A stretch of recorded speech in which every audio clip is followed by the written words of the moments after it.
Welcome to the Not Just a Pony Ride podcast, presented to you by Hetra University. If you've landed here, you're probably passionate about how horses help people. This podcast is for anyone who helps others experience the benefits of horses or those who have experienced it themselves. If you're in the equine assisted services industry, we're here to help you. If you're here just to learn more, you're in the right place. Welcome to your community of like-minded people where you will hear stories, education, science, and explanations about how what we do is so much more than just a pony ride. And now, from the Hetra campus in Gretna, Nebraska, here's your host, occupational therapist and CTRI, Katie Ott. Welcome back to the show, everyone. Today I have Dr. Michele Pickel on, and she is the creator and founder of Horse-Powered Reading. So if you have been on social media at all in any equine groups, I'm sure you've seen the power of this program.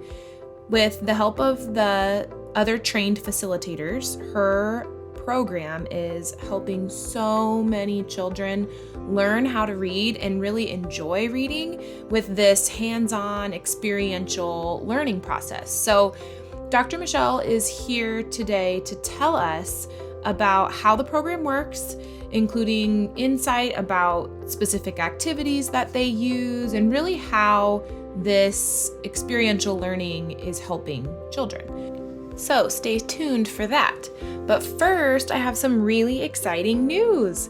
So, Not Just a Pony Ride is starting a Patreon. If you are not familiar with what Patreon is, it is a subscription service that offers exclusive perks to podcast listeners and other people that are a fan of kind of our Not Just a Pony Ride brand. So on that Patreon, we are going to have learning, more educational opportunities. We're going to have some administrative things, so maybe sharing some training documents, sharing lesson plans, exclusive access to webinars, and then my favorite thing that the Not Just a Pony Ride Patreon is going to host is our Ask Us Anything call.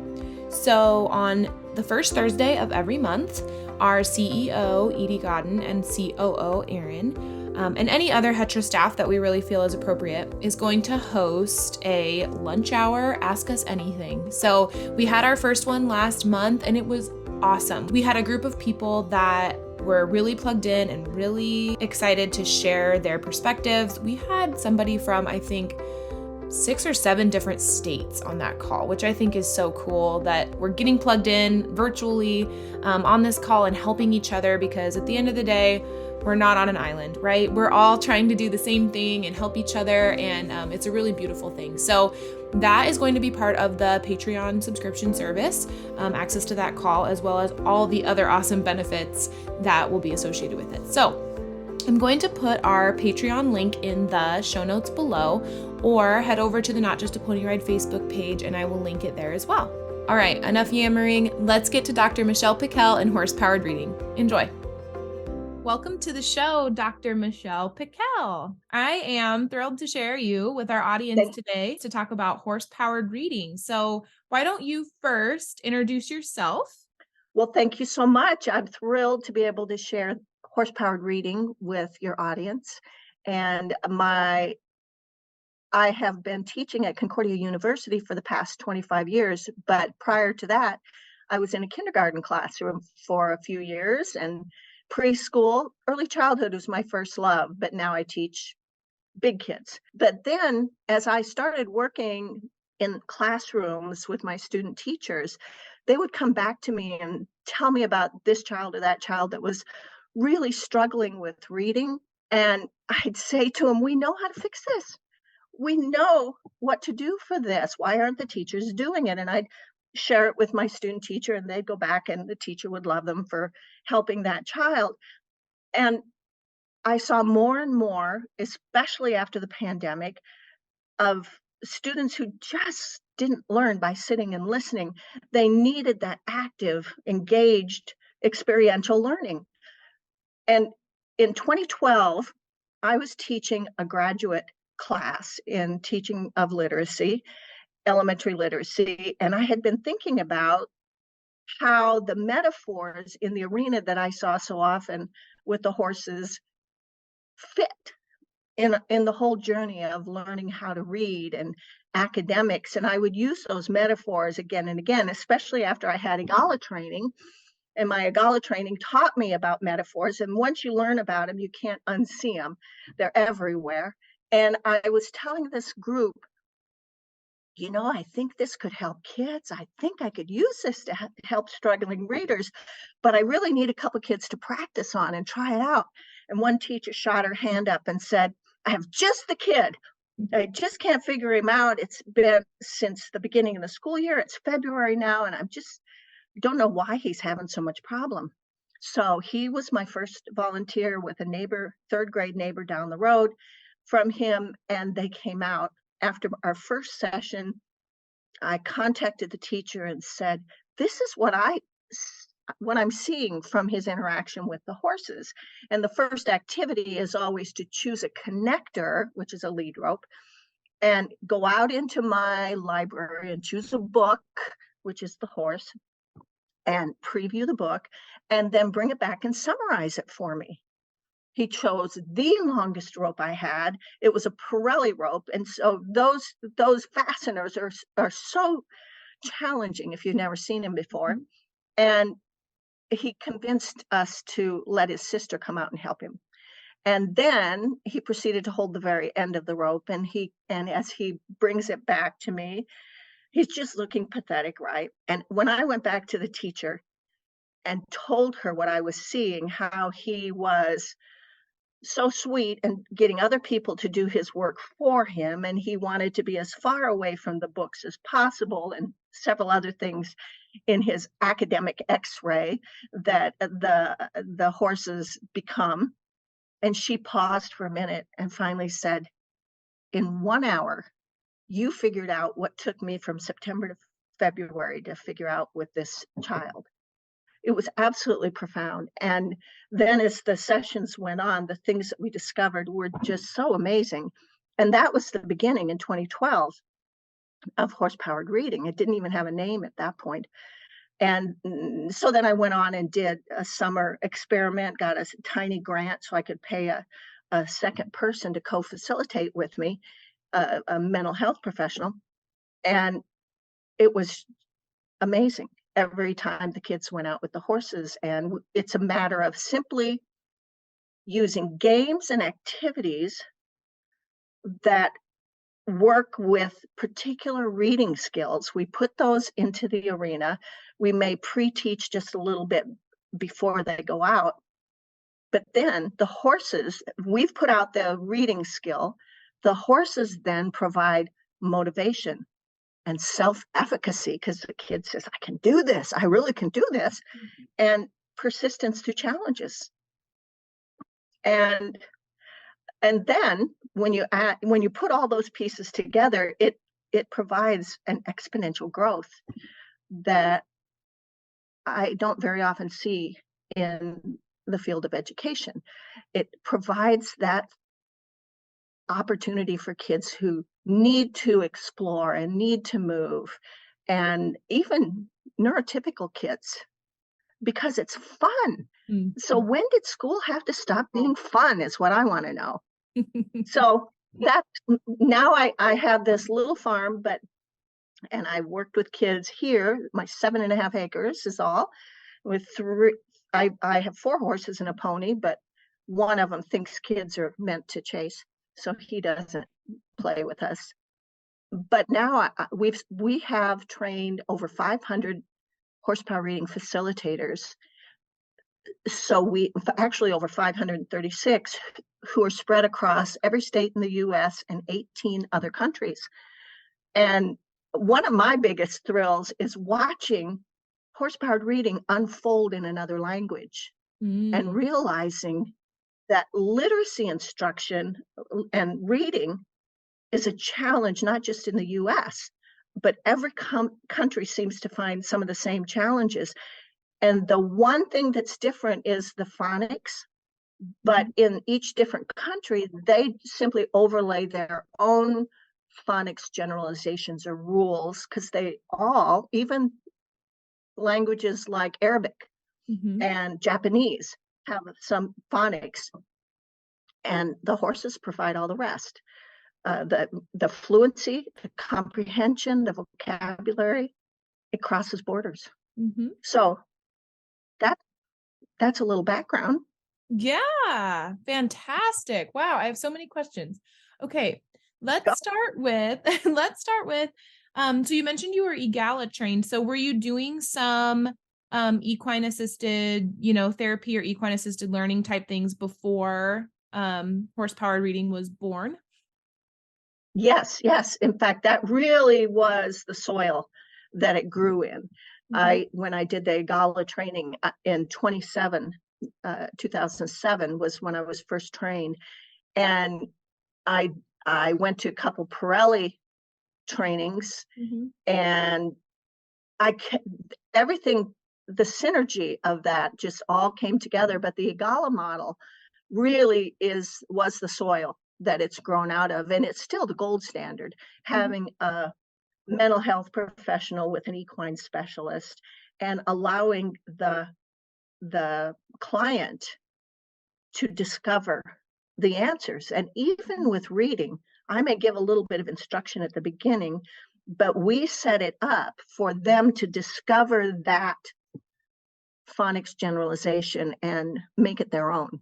And we allow for productive struggle, and we step back and let them do the work of learning. Yeah. So then when you talk about your horse-powered reading facilitators, then who are the professionals that are involved in a session? Then do you still have a mental health professional couple that facilitator, or what does that look like? Not always, because we have people from every different, if you will, denomination of equine assisted learning and therapy that bring horse-powered reading in and overlay it onto their program. With people in the PATH program, the HERD program, and a wide variety of others. And some people who are teachers who are maybe retired and who are also seeing the same frustrations that we see. And they come into it, and we always encourage people, especially if you're working with more than one child or more than one horse, to have another set of eyes in there with you. And ideally, you will have a education person along with an equine specialist. If you know your client is neurodiverse and has specific mental health issues, a mental health professional is always excellent. So we recommend a second person, but in tutoring sessions, they don't always have that second person. We have one person who does something she calls tutoring with a twist. So then you mentioned teachers. You have, and I think in a previous conversation we had that instructors, like therapeutic riding instructors, have gone through the facilitator program. What other types of professions are facilitators? We have mental health professionals, we have OTs, we have speech therapists. Anybody who works with equine assisted learning or therapy and works with children. This is a great additional tool to add to your toolbox. Okay. So let's talk a little bit about the facilitator training and kind of what you get through that process. Because I know that teaching a child to read, like as an occupational therapist myself, teaching a child to read or to start trying to find where those hangups might be for those kids would be a challenge for me. So tell me a little bit about the facilitator learning or training rather. Well, our facilitator training is a series of 4 classes. It's once per week for 4 weeks for 2.5 hours. It goes between 2.5 hours, depending on how many people are in the class. But we generally have around 8 people per class is kind of our optimal number. The first class, you learn about reading and how that fits into the equine activities. How does a horse come together to support and build on that reading? And because So often there's junk that's getting in the way of their reading. Perhaps they've had a trauma or drama during a critical period when they were supposed to be learning basic skills. These are things that we're able to go back into. So we talk a lot about how reading works and some foundational reading skills. We go over a little bit of all of those that first week. So if the person is a teacher, they're putting all those pieces together and fitting it into what they already know. If they are involved in equine assisted learning or therapy in another way, they begin fitting it into that, and meanwhile picking up the reading pieces. But the exciting thing, it only takes a very few key skills. So we have what I call the mighty mini must-do list, the key skills that are going to have the biggest impact in the shortest time that anybody can do. I created that list, and I created something called the Bridge to Reading that explains what the different skills are and what that means. I built that so it was for people who had no teaching background. Right. So in essence, in a very short period of time, you're getting a thumbnail sketch or an outline of what my college students who are preparing to be teachers and teach reading in elementary school, what they get. In fact, one of the recommended reading is that book. So the first time is about reading. The second class builds on those other three parts of the success formula: the motivation, the self-efficacy, and the persistence through challenges. And we talk about the foundation of that, the research foundation behind those things, and how the horses bring those pieces. So we only bring the reading part. The horses bring the rest of that formula to create that exponential growth. So that's the second class. By the third class, everybody in the group has chosen a volunteer client to work with, and they actually do one of the activities that are in the curriculum, because I've created a complete curriculum with all the resources they're going to need. It's even scripted if they feel like they need it. They do one of those activities with their volunteer client, take some photos, and fill out a session journal so they don't forget what happened. They bring it to class, and each person in that class shares what they did and how they did it. And we debrief, we ask questions, we talk about it, we give suggestions. And then for the fourth week, they do the same thing. And by the fourth week, I go away from that class and I can't wipe the grin off my face because of the profound insights that the facilitators have had, the difference they've made in those students. If they never do another horsepower reading activity in their life, I am confident that all 536 people who've been trained have impacted at least one or more students during the training piece. But most of them take that curriculum, which I refer to as a package of seeds. They take that curriculum and they plant it in their community, in the culture, in the soil of their community, and tweak it and adapt it and adjust it to meet the needs of the people that need them. So 4 weeks, you got it. And then we provide support afterwards by way of workshops, and myself, my other two instructors, and the gal who wrote our horse-powered math curriculum that built on the activities from horse-powered reading, Nancy. Those people do workshops, and all four of us in the leadership team are available to talk, to brainstorm when somebody needs us. Wonderful. So after a facilitator is trained in the program, then they, take all these, seeds, as you say, home to their communities, and they're going to start a program. So tell me a little bit about what it looks like recruiting participants for that program. Do they work? Obviously, I'm assuming they work closely maybe with schools or teachers in their area if they're not already an educator. There are, we always tell people that you start where you are, you use what you have, and you do what you can. Nancy Lyon we stole that from her, and I think she got that from Teddy Roosevelt. When I went through the Teddy Roosevelt Museum, he had something very similar to that, a quote that he said. But starting where they are and where's the need that you're closest to. We've got homeschoolers.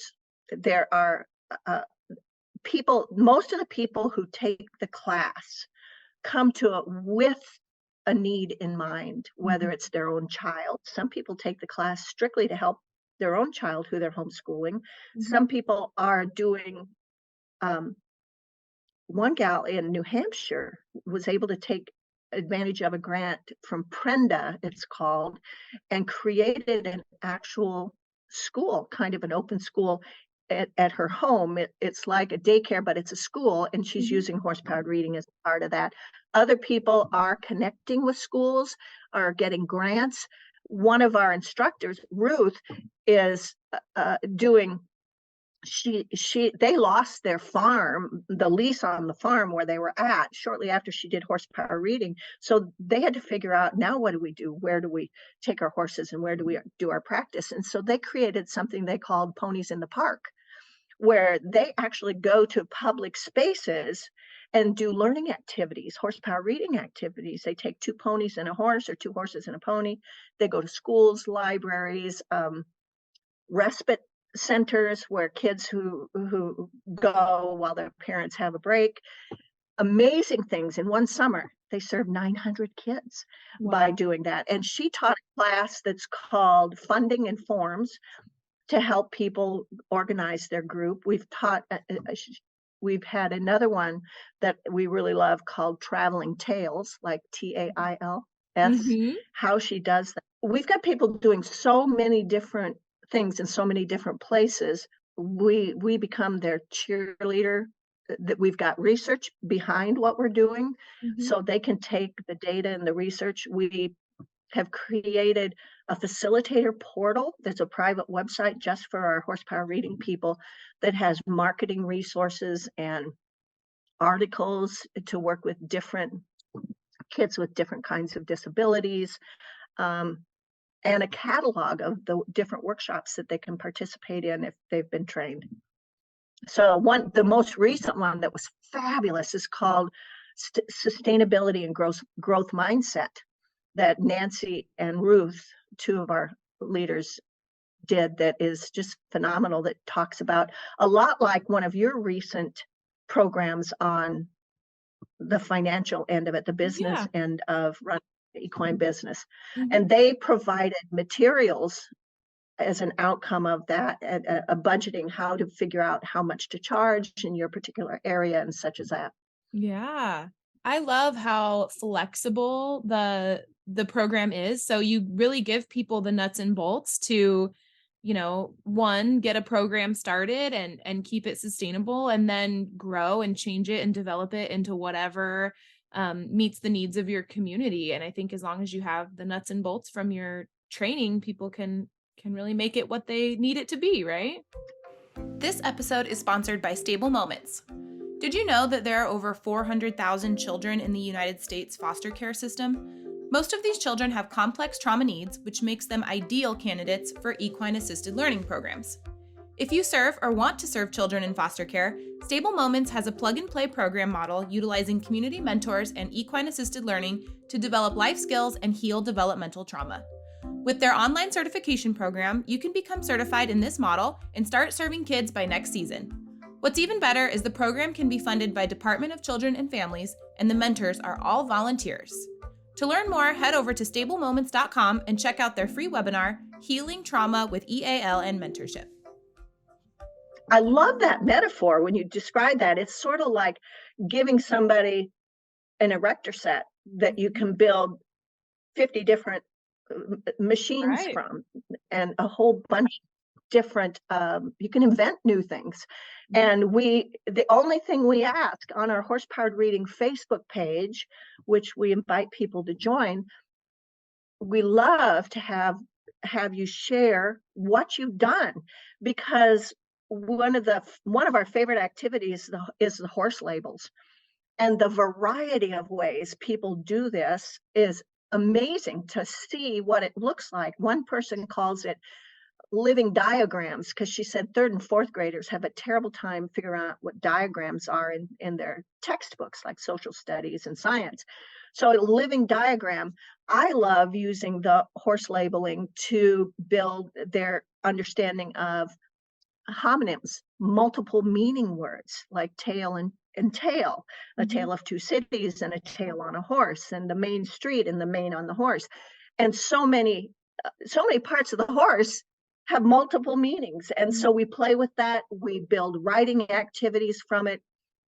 You can take it 20 different ways. And watching our facilitator in Germany do this, where she works with visually impaired kids. She worked with a little girl, third grade, who was blind from birth. She translated the words into German, made them on Braille cards. The little girl picked the card out, read the part of the horse, and then had to find it on the pony. Oh. It was incredible. So the things I've seen just make me glow. I love that. So tell me a little bit about why the horse, I guess. So there's a lot of different programs that utilize different things for reading and education. And obviously you got your start in the EGALA model, so you were already, horse savvy. But what makes it different than using like a dog or using, other like tactile things in reading? We don't discourage people from using other creatures, other animals, because everything in your environment is going to impact. In fact, the way the curriculum is written, I wrote it for a special ed summer school program that ran 4 days. So they did 1 day in the arena, 1 day in the classroom, 1 day in the arena, 1 day in the classroom. So we had 2 activities, arena activities with the horses, and then followed it up with classroom activities that parallel, that work on the same skills that build on what they did in the arena. So that's in the curriculum. So they have for decoding, for fluency, for vocabulary, and for comprehension. It was over 4 weeks. They did 1 skill per week for 4 weeks. So, for example, our gal in Iceland that took the course recently, did you know that you cannot import any other breed of horse into Iceland? Only Icelandic horses are in Iceland, which I was amazed. Well, she happened to live on this big island off the coast of Iceland, and in the winter they ship all of their horses to the main island so that there's more feed available, et cetera. And she's a teacher and works with kids that struggle. So she did the classroom activities. She created somebody made little wooden horses, and the kids named them, and they're doing the activities that they would do with horses, with their little toy horses. And then she said they can't wait till the horses come back and they can do those same activities with the real horses. So this is designed for teachers to build experiential reading activities, as well as working with the horse. It's a kind of a crossover, if you will. You mentioned that there was some research done on horse-powered reading. What type of research was it? I guess I would be curious to see if, like you're mentioning the teacher in Iceland, if she sees better results, using the live horse versus doing just classroom activities, or what kind of results you get. That is a great idea. I'm like, oh, yes, I'm going to contact her and tell her to keep better records so we can explore that. And that is phenomenal. Let's say if I were to put it on a gradient, I would say regular classroom, experiential reading in a classroom and in the playground area, and then horse-powered reading with the horses in the arena is the most powerful, because to remember things, the powerful events is what your amygdala, it's like putting a sticky note on your amygdala telling it, remember this. So it's so powerful. And what we've done as far as research, that very first summer in 2012, I did this I recruited 10 students. Yes, 10 students, 8 weeks. I always get the numbers back. because of my background, I have access to a lot of assessment tools. So we did pre-assessment and post-assessment. I saw amazing growth just during those 8 sessions that the kids did. But I know from my doctoral research that it takes at least 50 hours of tutoring, intensive tutoring with a qualified instructor to make a statistically significant difference in most cases. So I was concerned because I saw it, but I couldn't measure it because it was a incremental growth at that point. However, since I had been accepted to do a presentation at the next Igala workshop, I thought, oh crud, now what? What am I going to say?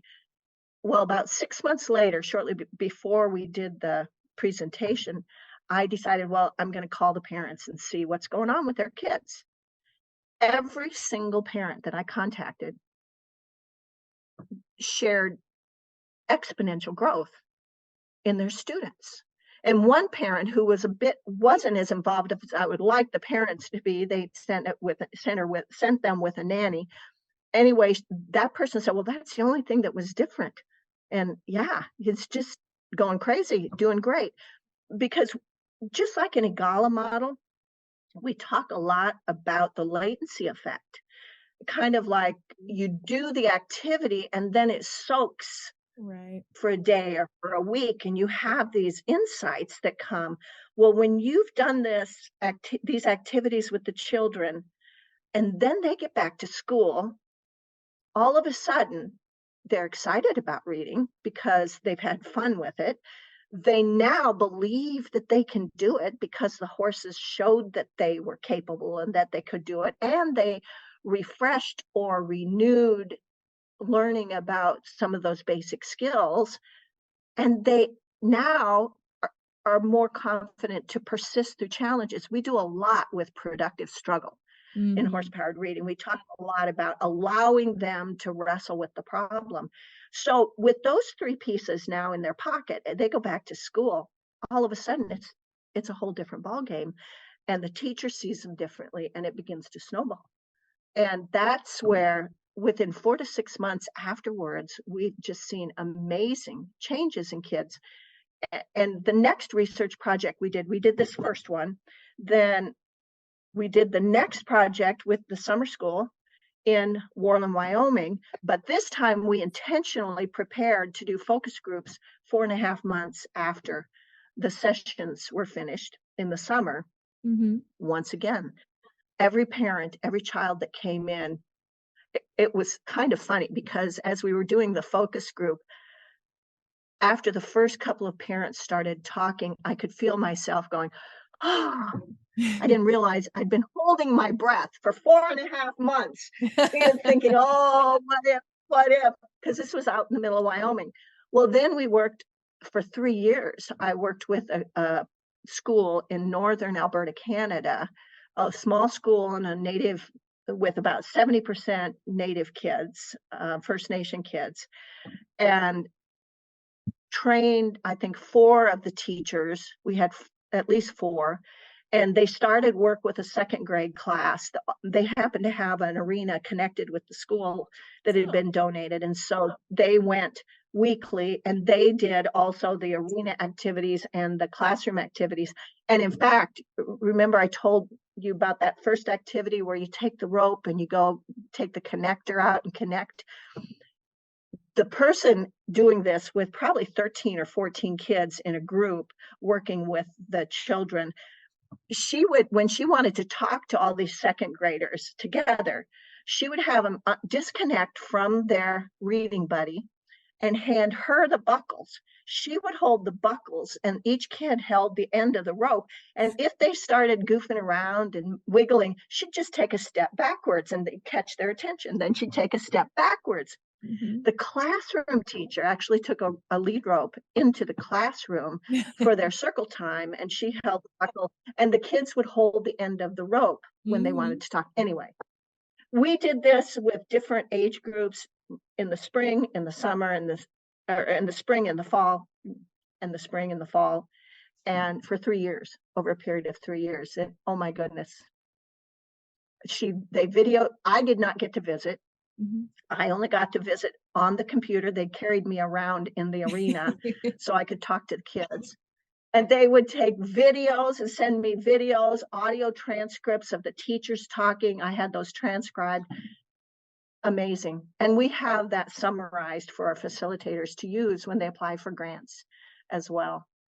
So it's pretty exciting. And I retire from Concordia University in June. And one of my goals is to have a app on the phone to make it easier to collect data from our facilitators around the globe to get a bigger N, because that's one of the biggest challenges with research in this field, is getting a big enough number of participants. Mm-hmm. So that's my dream. Fabulous. Would you take me through maybe what a session looks like? Maybe if you're targeting, maybe it's a one-on-one with a participant, and maybe what the skill is that you're targeting and kind of what activity you pair with that to help. Well, we have so many different fun games, trying to decide which one. When we're working on, one of my favorite ones is probably when we work with phonograms, where these are the word families, like in cat, you got at, bat, sat, fat, cat. They all have the AT, that's the phonogram. And so we do word herds where the kids each build a ranch. And when they did this in Canada, the Canadian Research Project, it was just hilarious. The teacher said, April said, they had such extravagant ranches. They'd work in teams. They'd build their ranch, and each of the individuals had a pen, and they would get their brand, which was one of those phonograms, AT or IKE or ACK, any of those word family. There's 37 phonograms that will make over 500 words. So if the kids recognize those, it gives them a huge boost. Yeah. So anyway, they'll play with that. And each one creates a pasture for the cattle in their brand. And having been on an actual roundup in South Dakota, North Dakota, I always get mixed up which one we were at. We were on these thousands of acres where they had to gather. I was riding my horse, gather all the cattle to a central location, and then they had to sort them according to the brand that goes to their ranch. So when we do this game, we've got all different objects and different word balls, as we call them, big and little. We call them, these are the bulls and these are the cows and these are the calves. And, we do vocabulary as we're going along too. So they have to go out into the pasture and collect their herd. And they've got their particular phonogram that they're working with. Another variation of that is for one individual, where they have this herd and they have to sort the herd into different pens. They have to sort them into the word family. So it's basically taking research-based reading strategies and making a game out of it.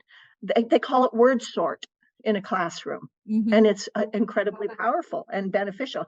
We play a game when you add a magic E to one of those consonant, vowel, consonant words. We'll put the short vowel, like hop, on one side of a cone, and then turn the horse into a magic E. They read the short vowel word, first time going around, serpentining around a course or around the outside of the arena.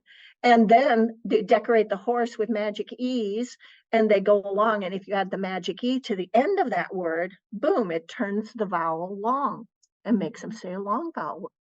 It's fun. People in the PATH program, kids with disabilities, can do this, can make their horse a magic E and go by words that are around the outside of the arena. So that's a couple of, so that didn't tell you exactly how to go about it. The curriculum has it step by step, where these are the goals that you're trying to work toward. You give the student an opportunity. If this is their first time with the horse, of course, you wouldn't do this with the first time. You generally do the one I said about go out and explore the books in my library and choose a book that you like and bring it back to me and tell me a little bit about it. What do you know about this book? What's the history? So it's a get acquainted kind of a time. Yeah. But once they're acquainted, then they choose their connector. And by about the third session, I'll have the horses unhaltered, horse or horses unhaltered. And then that part of the connector they have to put on as well, which builds the productive struggle. And we'll play with the fact that there's a rope halter and a regular halter. They're the same, but they're different. And in the same way, the word tail can be the same but different. It sounds the same, but it's different. So it's a segue into also working with another skill. So gave you 3 or 4 activities. Yes. They're just like playing games with kids. That's right. They're playing games with kids and horses.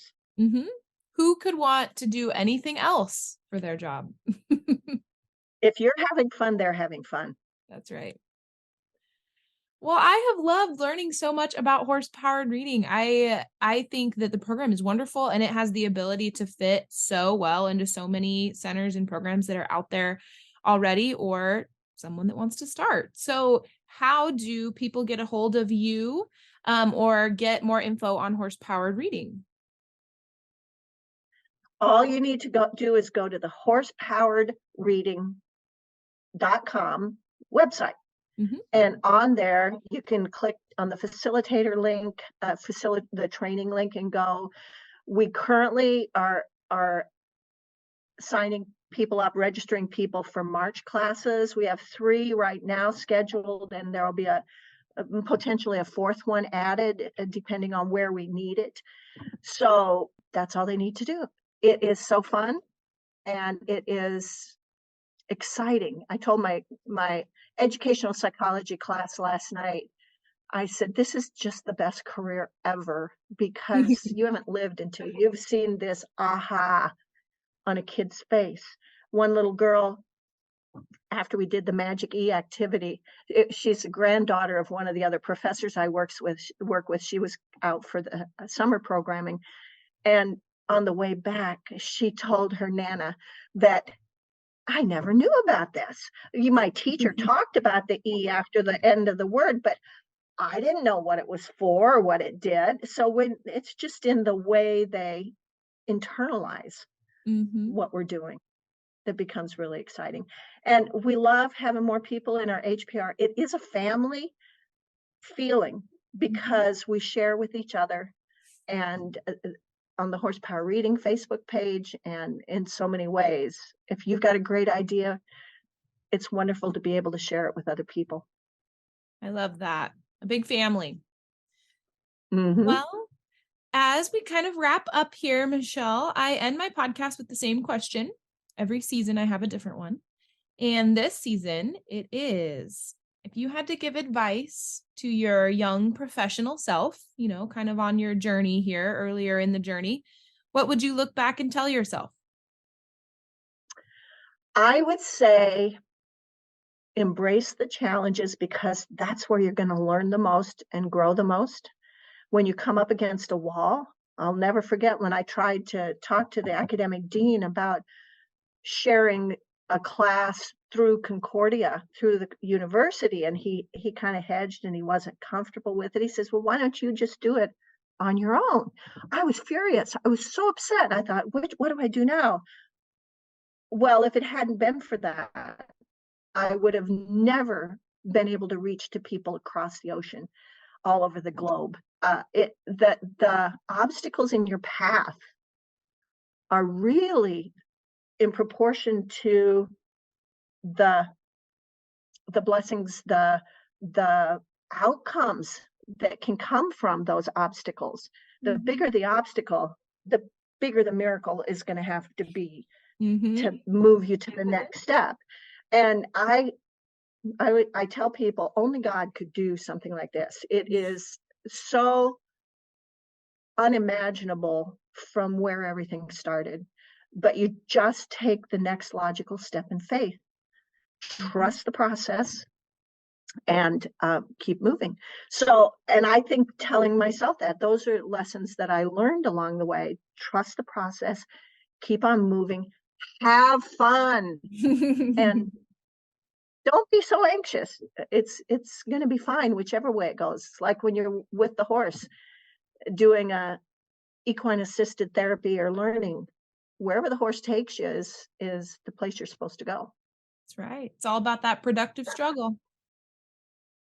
Amen. Amen.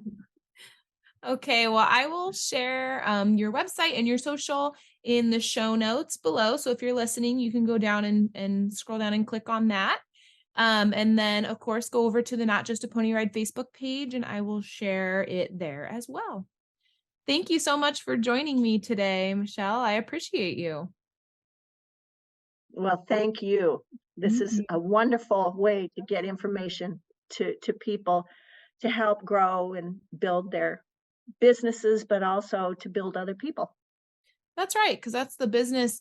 It's fortunate that the business we're in is helping others. So we kind of helping everyone, hopefully, by this little outlet. So thank you. Yeah. Thank you. Thanks for listening to another episode. Until the next one launches, stay connected to our community by joining the Not Just a Pony Ride Facebook group. There, we share exclusive educational content, answer your questions, and review new and exciting developments for the EAS community. Don't forget, if you have suggestions for future episode topics or a lead on a great guest that you think our audience would enjoy, click on the link in the show notes or visit us at hetrauniversity.org. This podcast is presented by Hetra University, an educational arm of the Heartland Equine Therapeutic Riding Academy.